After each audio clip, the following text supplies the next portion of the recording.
Pensão alimentícia é só 30% do salário do genitor. Pra quem não sabe, eu sou advogada, pós-graduada, especialista em direito de família e isso que eu falei aqui, na verdade, é uma mentira. Vamos lá. Primeiro de tudo, a maioria das pessoas acredita que pensão alimentícia sempre vai ser 30% do salário mínimo ou dos rendimentos do genitor, mas não é bem por aí. A pensão alimentícia ela sempre vai ser calculada com base nas necessidades da criança, possibilidade financeira deste genitor e proporcionalidade de salários entre o salário da mãe e o salário do pai. Então a gente pode ter decisões que fixem um valor menor do que 30% ou muito maior do que 30%. Por quê? Porque na hora da análise desse pedido de pensão alimentícia, esses 3 pontos vão ser levados em consideração. Se o pai tem um padrão de vida muito alto e muito maior que o da mãe, ele vai pagar mais do que a mãe. Sempre quem ganha mais, arca com mais no valor da pensão alimentícia.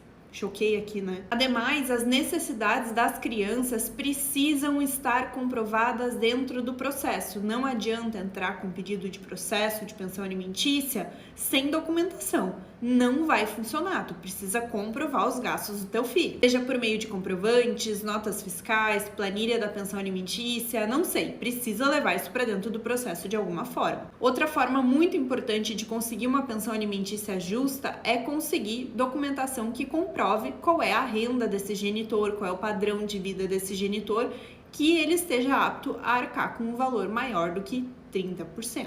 Ai, doutora, mas eu entrei, eu provei tudo isso e eu ganhei 30%. Bom, aí cabe recorrer dessa decisão, cabe demonstrar cada vez mais de que a criança precisa de mais do que 30%. Ou então as provas que tu juntou dentro do processo não foram suficientes para comprovar que o valor da pensão alimentícia deveria ser mais alto do que 30%. Em verdade, a lei não define um percentual fixo de pensão alimentícia.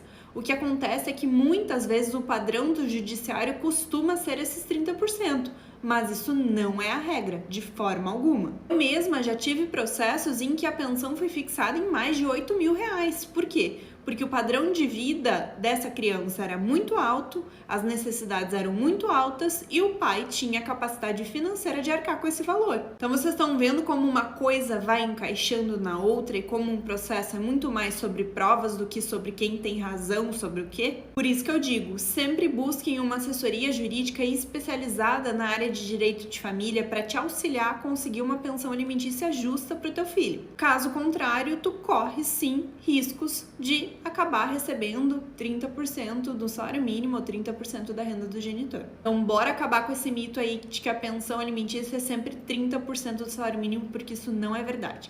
Já salva esse vídeo e já coloca para me seguir lá na minha rede vizinha, porque tem muito conteúdo sobre esse assunto e eu trabalho com atendimento consultivo online para todo o Brasil e posso te ajudar nesse caso, se tu está passando por um processo de pensão alimentícia ou está pensando em entrar com um processo de pensão alimentícia.